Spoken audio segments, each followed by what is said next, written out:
M4 TV news కి స్వాగతం. నేటి ముఖ్యాంశాలు.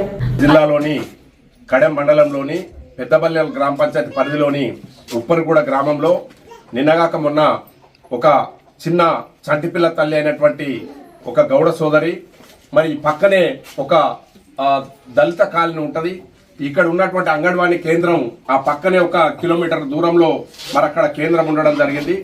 మిట్ట మధ్యాహ్నం దాదాపు 3-3:30 ప్రాంతంలో అంగన్వాడీ టీచర్ గారు ఫోన్ చేస్తే ఆ పిల్లలకు సంబంధించినటువంటి కోడిగుడ్లు తీసుకెళ్లడం కొరకు మరి ఆ మహిళ వెళుతున్నటువంటి సందర్భంలో ఎవరైతే మచ్చ చింటూ, మచ్చ ప్రభాకర్, సాగర్ ఇట్లా ఒక 6 వ్యక్తులు మరి వీళ్ళందరూ కూడా ముంబైలో నివాసం ఉండడం అని చెప్పి తెలవడం జరిగింది. ఇదే గ్రామస్తులు. వీళ్ళు మత్తు పానీయాలకు అలవాటు పడి అక్కడే బ్రాందీ విస్కీ తాగుతూ గాంజా సిగరెట్లు పడుతూ అక్కడ ఉండి ఈ మహిళ రోడ్డు పైన వెళ్తున్నటువంటి మహిళ పైన అత్యాచార యత్నం చేసి, ఏలనగా చేసి, కొంగులాగి బలవంతం ప్రయత్నం చేస్తున్నటువంటి తరుణంలో తను కీకలు వేయడం ద్వారా వెనుకనే ఆటో వస్తుంటే ఆటోలో పారిపోయి అంగన్వాడీ కేంద్రంలో దాగున్నటువంటి సందర్భం ఉంది.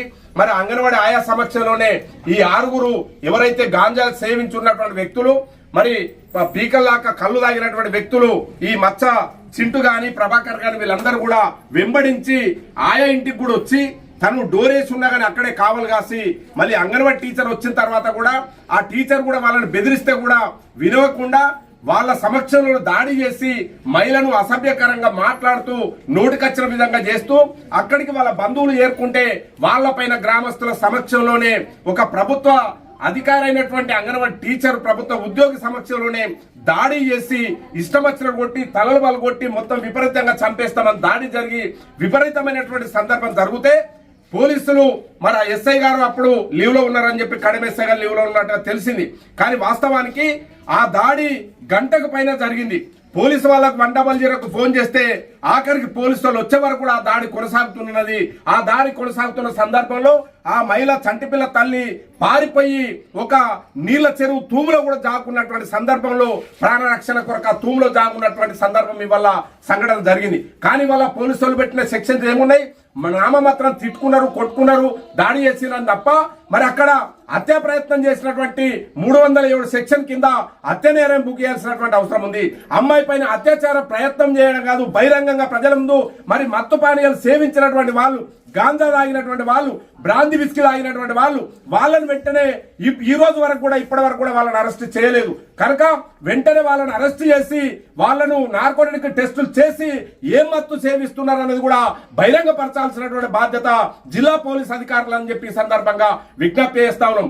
నిర్మల్ జిల్లాకు ప్రత్యేక పరిస్థితుల వల్ల ఇవాళ ఎవరైతే జిల్లా కలెక్టర్ గారు కూడా ఒక మహిళ, జిల్లా ఎస్పీ గారు కూడా గౌరవనీయులు మహిళలే ఉన్నారు. కనుక ఈ మహిళల పైన జరుగుతున్న దాడుల పైన జిల్లా ఎస్పీ గారు మరి జిల్లా కలెక్టర్ గారు ప్రత్యేక చర్యలు తీసుకొని ఎవరైతే ఈ సంఘటనకు బాధ్యులైనటువంటి వాళ్ళు దాదాపు 10-15 మంది ముందు 6 మొదలై 10-15 మంది మరి దాడి చేసి కొట్టి హత్య ప్రయత్నం చేసి అత్యాచార ప్రయత్నం చేస్తే పోలీసు వాళ్ళు నామమాత్ర కేసులు పెట్టారు. అది కాకుండా వాళ్ళని వెంటనే హత్య నేరం కింద 307 కింద మరి సెక్షన్ కింద కేసులు నమోదు చేయాలి. అత్యాచార మరి ఏదైతే ప్రయత్నం చేస్తారో అది కూడా చేస్తూ వీళ్ళపైన కఠినమైన చర్యలు తీసుకోవాలని చెప్పి సందర్భంగా జాతీయ బీసీ సంక్షేమ సంఘం రాష్ట్ర కమిటీ గాని, గౌడజన హక్కుల పోరాట సమితి మోగ్దెబ్బ రాష్ట్ర కమిటీ గాని, ఒడ్డెర హక్కుల పోరాట సమితి గాని, అట్లాగే ఉన్నటువంటి మున్నూరు కాపు సంఘం గాని వీళ్ళందరూ కూడా ప్రజా సంఘాలన్నీ కూడా ఇవాళ ఇక్కడికి న్యాయ నిర్ధారణ కమిటీగా రావడం జరిగింది.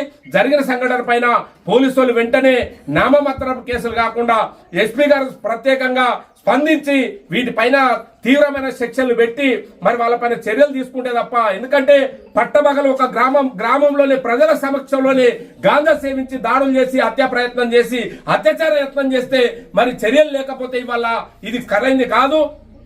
ఏదైతే చేసిన సోదరులు ఎవరైతే దళిత సంబంధించినటువంటి వాళ్ళని తెలిసింది. కానీ వాస్తవానికి మేము ప్రజా సంఘాలుగా ఎక్కడ దళితులకు అన్యాయం జరిగినా, ఎక్కడ దళితులకు మరి దాడులు జరిగినా అక్కడ పోయి మేమందరం కూడా న్యాయంగా నిలబడి ఉండి వాళ్ళ రక్షణ కొరకు దాదాపు 100 కేసులు నిలబడినటువంటి వ్యక్తులు మేము ఇవాళ. కానీ వాళ్ళ కొందరు దళిత సంఘ నాయకులు ఇది తప్పుదో పట్టించి మా వాళ్ళు దళితులు కనుక మా వాళ్ళ పైన చర్యలు తీసుకోవద్దంటే ఇది మూర్ఖత్వమైన చర్య అవుతుంది.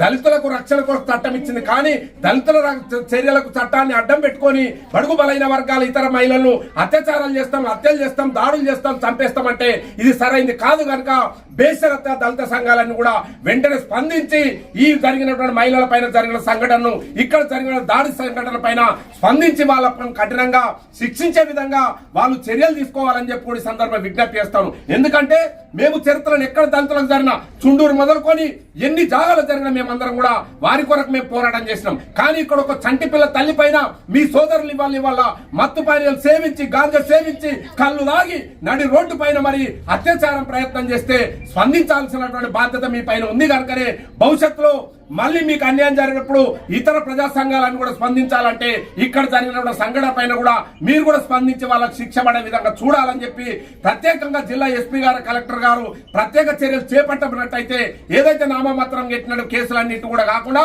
అత్యాచార యత్నం కేసు, అట్లాగే 307 హత్యా నేరం కింద బహిరంగంగా ఇక్కడ మొత్తం గాయాలైనటువంటి సందర్భం ఉంది. కానీ వల్ల అది నామమాత్ర శిక్షలు పెట్టడం ద్వారా ఇటువంటి మూర్ఖులు మళ్ళీ భవిష్యత్తులో ఇట్లాంటి సంఘటనలు పునరావృతం కావడానికి అవకాశం ఉంది. కనుక అట్లా జరగద్దంటే ప్రత్యేక చర్యలు చేపట్టి ఇలాంటి నాయకులు, ఇలాంటి ఎవరైతే మూర్ఖులు ఉన్నారో వాళ్ళు కఠినంగా శిక్షించడం ద్వారానే భవిష్యత్తులో ఇట్లాంటి సంఘటనలు జరగవని చెప్పి సందర్భంగా కోరుకుంటూ ఈ సంఘటన పైన జిల్లా వ్యాప్తంగా, రాష్ట్ర వ్యాప్తంగా ప్రజలు, ప్రజాస్వామికవాదులు, మహిళా సంఘాలను కూడా తీవ్రంగా ఖండించాలని చెప్పి కోరుకుంటూ ఈ సంఘటనపై రాష్ట్ర ముఖ్యమంత్రి గారి దృష్టితో పాటు రాష్ట్ర మహిళా కమిషన్ దృష్టి కూడా ఇవాళ ఇక్కడ వచ్చినటువంటి నిర్ధారణ కమిటీ ప్రజా సంఘాలన్నీ కలిసి కూడా వెళ్ళి మేము ఫిర్యాదు చేయడం జరుగుతుంది. కనుక తక్షణమే స్థానిక సీఏ గారు, ఎస్ఐ గారు స్పందించి మరి వాళ్ళని కఠినంగా శిక్షించాలని చెప్పి సందర్భంగా పిలుపునిస్తాము.